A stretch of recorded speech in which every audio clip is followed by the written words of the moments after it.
The boy looked like he hadn't eaten in days, his clothes torn and patched a dozen times over.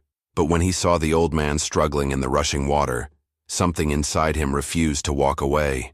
In 20 minutes, that choice would bring riders to his doorstep with an offer that would change everything he thought he knew about his place in this world. Caleb Rivers crouched behind the cottonwood tree, watching the swollen river rage below. The spring melt had turned the normally calm crossing into a torrent of brown water and debris. He'd been following this path for 3 days now, hoping to reach the trading post before his meager supplies ran out completely. The 14-year-old Orphan had learned to move carefully through this territory. The local tribe wasn't hostile, but they weren't exactly welcoming to drifters either, especially not scrawny white boys with nothing to offer but empty pockets and hungry eyes. That's when he spotted the figure in the water.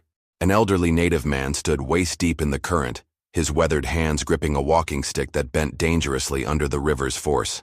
His left leg seemed to drag uselessly behind him, and with each step, the water threatened to sweep him downstream into the jagged rocks. Caleb's first instinct was to stay hidden. Getting involved with tribal matters could mean trouble, but as he watched the old man stumble, nearly losing his footing entirely, something deeper than survival kicked in.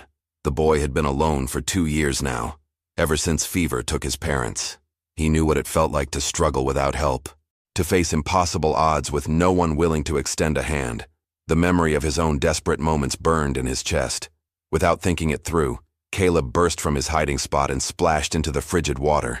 The current immediately tried to claim him too, but his young legs were strong from months of walking.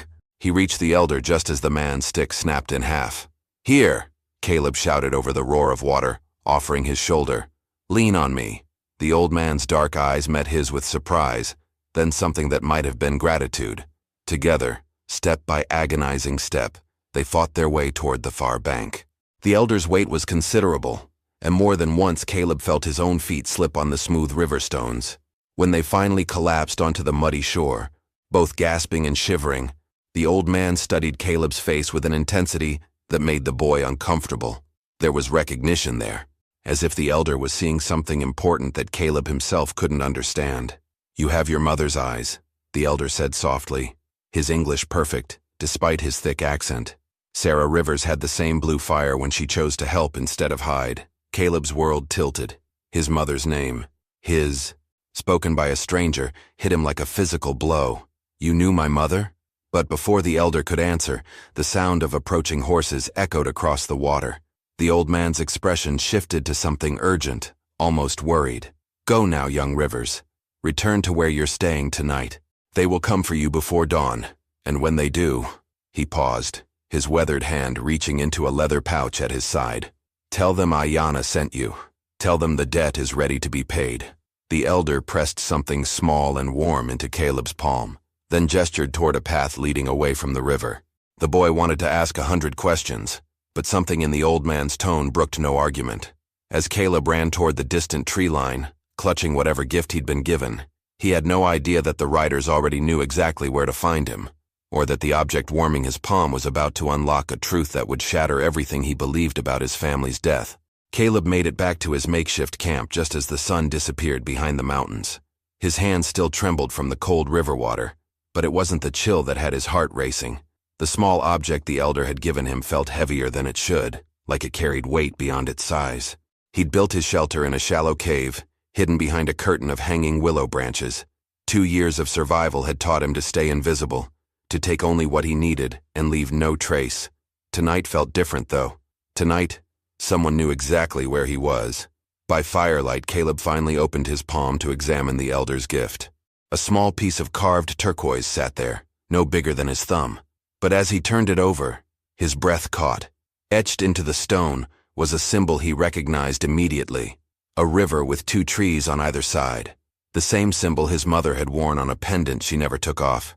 The same pendant that had disappeared the night she died. His father had searched everywhere for it, convinced that whoever took it had also brought the fever that killed them both. But the local doctor insisted it was just bad water, nothing more sinister than nature taking its course. Now, staring at an identical symbol, Caleb felt pieces of a puzzle shifting in his mind. His mother had never mentioned knowing any native tribes. She'd been born back east, married his father, and moved west to start fresh. At least, That's what he'd always been told. A twig snapped outside his shelter. Caleb quickly closed his fist around the turquoise and reached for the rusty knife at his side. Through the willow branches, he could see moving shadows against the starlight, multiple figures on horseback, approaching with the careful silence of hunters. "Caleb Rivers," a voice called out, speaking his name with the same perfect pronunciation the elder had used. "We come in peace. Ayanna sent us." The boy's grip tightened on his weapon. How did they know his exact location? How long had they been watching him? "Show yourselves," he called back, surprised by how steady his own voice sounded. 3 riders emerged from the darkness, their faces painted with white and red stripes that seemed to glow in the moonlight. The leader, a woman with graying braids and eagle feathers in her hair, dismounted and approached his shelter with empty hands raised. "I am Dakota, daughter of Chief Running Bear. The man you saved today is our most honored elder, keeper of our sacred stories." Her eyes found his through the branches. "He told us something we have waited 14 years to hear." Caleb's blood turned to ice. 14 years. The exact length of his life. "What did he tell you?" Dakota's weathered face split into something that wasn't quite a smile. "That Sarah Rivers's son has finally come home." The words hit him like a physical blow, but before he could respond, before he could process what that might mean, Dakota spoke again. "Pack your belongings, young one. Tonight you learn why your parents really died, and tomorrow you discover what they died trying to protect." The ride to the tribal settlement passed in tense silence. Caleb sat behind Dakota on her painted horse, his mind spinning with questions he wasn't sure he wanted answered. Every few minutes he touched the turquoise stone in his pocket, as if it might disappear, and prove this was all some fever dream. The village appeared suddenly, hidden in a valley that seemed impossible to find unless you knew exactly where to look. Dozens of teepees and wooden structures surrounded a central fire that cast dancing shadows on the canyon walls. But what struck Caleb most was how the people looked at him as they rode through, not with suspicion or curiosity, with recognition. Dakota led him to the largest structure, where Elder Ayanna sat wrapped in thick blankets despite the warm evening. His leg was bandaged now, and he looked stronger than he had in the raging river. When he saw Caleb, something like relief crossed his weathered features. "Sit, young Rivers," Ayanna gestured to a place beside the fire. "It is time you learned who you really are." Caleb remained standing, every muscle coiled for flight. "I know who I am. I'm an orphan with no family and no home. You are Sarah Whispering Wind's son," Dakota said quietly. "And that makes you one of us." The name hit Caleb like a slap. His mother had never mentioned any native name, any connection to tribal life. She'd been quiet about her past. Yes, but he'd assumed it was because talking about the old days made her sad. Ayanna reached into his medicine bag and pulled out something that made Caleb's knees go weak. His mother's pendant. The real one. Silver chain and all. "Your mother was my granddaughter," the elder said, holding the pendant so it caught the firelight. "Stolen as a child by raiders when she was 7 years old. We searched for years, but the trail went cold. We thought she was dead." Caleb sank to the ground, his legs no longer able to support him. "That's impossible. She was born in Ohio. She told me stories about growing up on a farm. Stories she created to survive," Dakota said gently. "Children taken so young often forget their true origins, create new memories to fill the emptiness. But the spirit remembers what the mind cannot." Ayanna leaned forward, his dark eyes intense. "When traders brought word of a white woman named Sarah Rivers who had died of fever 2 years ago, we sent scouts to investigate. They found you, living alone, surviving with skills no white boy should possess, moving through the wilderness like you were born to it." The elder's words stirred something deep in Caleb's memory. His mother teaching him to read animal tracks in the dirt, showing him which plants could heal and which could kill, the way she could move through forests without making a sound, as if the earth itself helped hide her footsteps. "But why didn't she come back?" Caleb's voice cracked. "If she remembered, why didn't she bring me here?" Ayanna and Dakota exchanged a look that made Caleb's stomach drop. "Because," Ayanna said slowly, "the men who took her were still hunting, and they killed her parents to prevent them from ever finding this place." The fire crackled between them, casting shadows that seemed to dance with secrets. "Those same men killed your parents, Caleb, and tomorrow they're coming for you." The words hung in the air like smoke from a dying fire. Caleb stared at Ayanna, waiting for the elder to smile and reveal this was some elaborate test. But the old man's face remained grave, etched with lines of pain that went deeper than his injured leg. "You're saying my parents were murdered?" Caleb's voice came out smaller than he intended. "But the doctor said it was fever. Bad water." Dakota moved closer to the fire, her shadow stretching long across the ground. "Dr. Morrison was paid well to say that. The same men who have been hunting our bloodline for 30 years made sure no one would ask questions about 2 more dead settlers." Caleb's mind reeled. His father had trusted Dr. Morrison completely. The man had delivered Caleb, treated their illnesses, even stayed with them during his parents' final hours. The idea that he could be part of some conspiracy seemed impossible. Why would anyone want to hurt us? We had nothing. We were nobody. Ayanna struggled to his feet, moving with painful deliberation toward a wooden chest in the corner of the structure. When he returned, he carried something wrapped in deer hide that made Caleb's breath catch. Inside the hide was a map, but not like any Caleb had ever seen. Instead of roads and towns, it showed rivers and mountain ranges, marked with symbols that seemed to pulse in the firelight.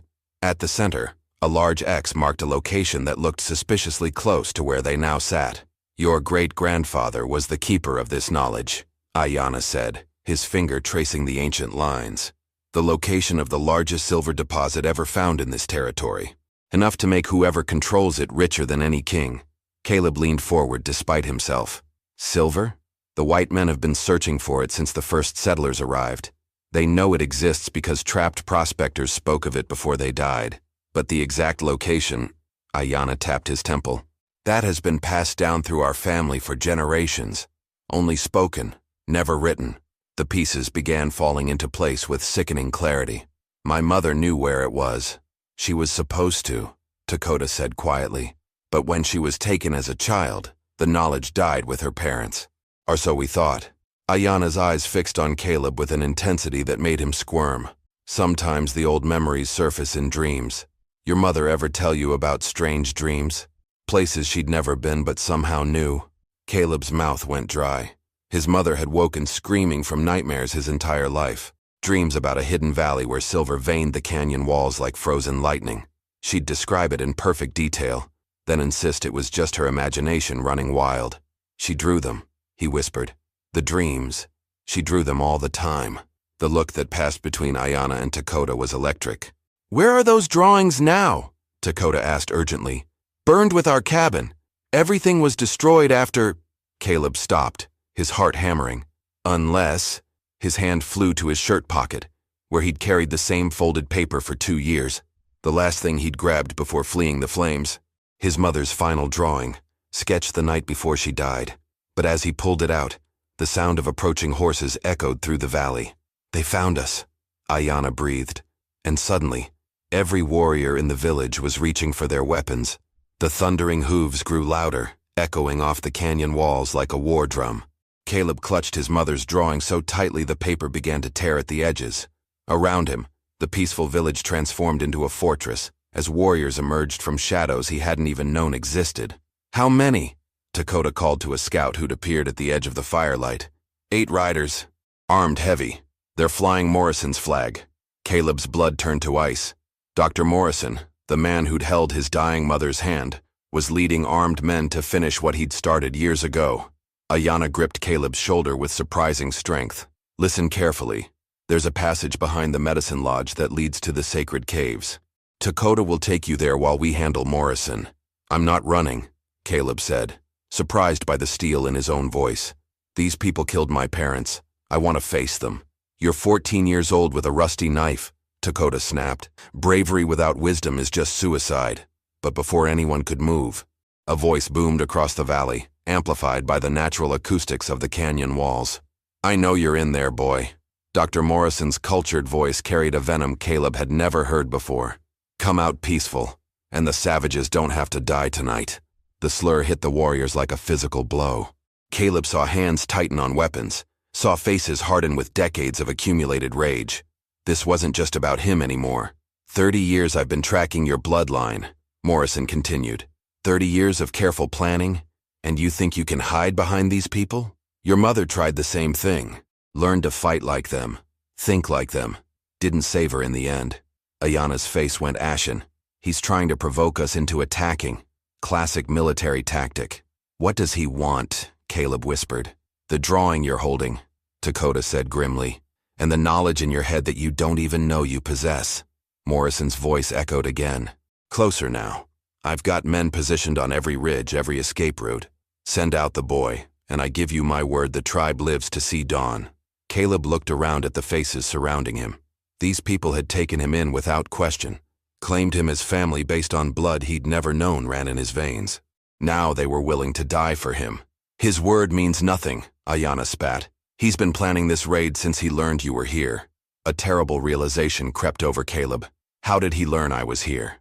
The silence that followed was deafening. Slowly, every eye in the circle turned to look at someone behind Caleb.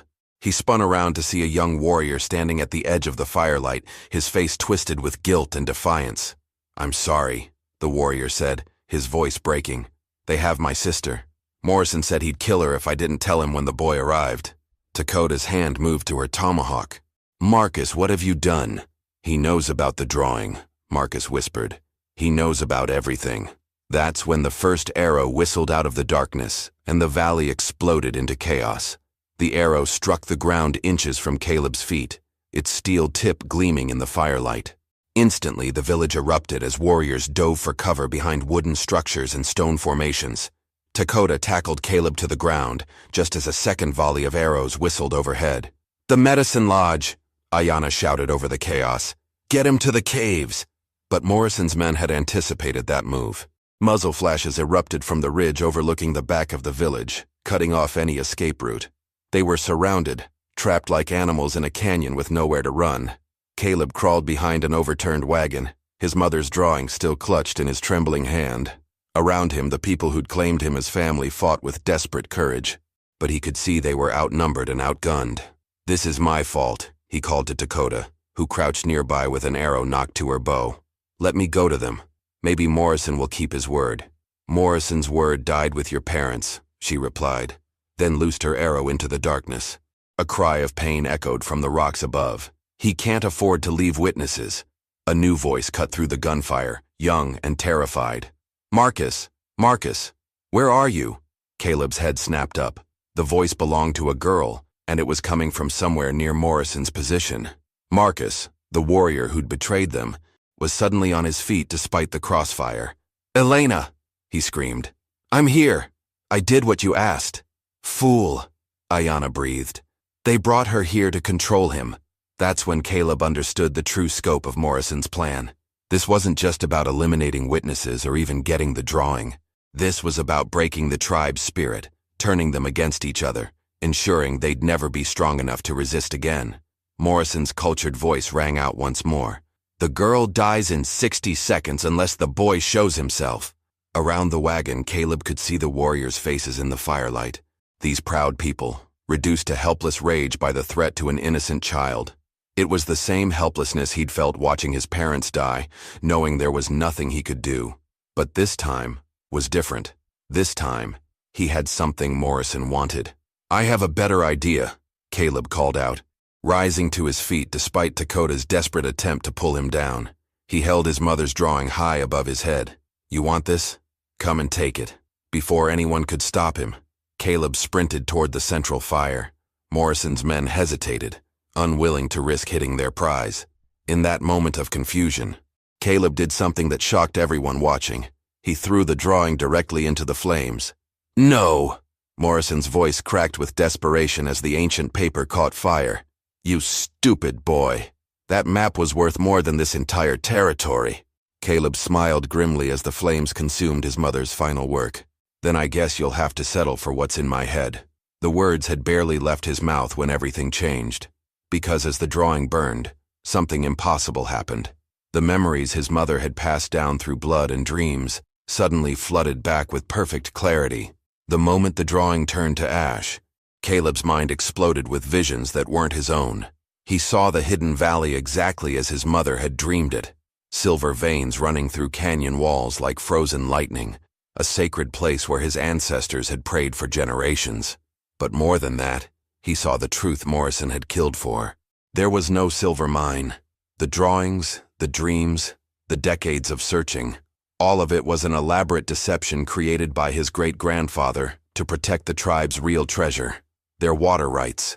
The valley his family guarded contained the source of 3 major rivers, the key to controlling water access for hundreds of miles in every direction. "You magnificent fool," Morrison snarled, emerging from the shadows with a revolver trained on Caleb's chest. "Do you have any idea what you've just destroyed?" "A lie," Caleb said, the inherited memories still flooding through him. "My great-grandfather made up the silver story to keep people like you from discovering what was really worth protecting." Morrison's face contorted with rage. 30 years. 30 years I've invested in finding that mine, and my family died protecting something that never existed." Caleb felt a strange calm settle over him. The fear was gone, replaced by something harder and infinitely more dangerous. But the water rights are real, and they belong to this tribe. Around them, the gunfire had stopped. Morrison's men were listening now, realizing their leader's obsession might have led them into a pointless war. But Morrison himself was beyond reason, his eyes wild with the madness of a man who'd sacrificed everything for a dream that had just turned to smoke. "Then you'll die for nothing. Just like your parents." Morrison raised his weapon. That's when Ayanna spoke from behind him, his voice carrying the weight of absolute authority. "Dr. Morrison, you are standing on sacred ground without permission, by the laws of this territory. That makes you a trespasser subject to tribal justice." Morrison spun around to find himself surrounded. While he'd been focused on Caleb, the tribal warriors had moved through shadows and secret passages to encircle his entire force. His men, outnumbered and outmaneuvered, slowly lowered their weapons. "This isn't over," Morrison hissed. "I have influence in territorial government, legal claims. I'll be back with federal marshals."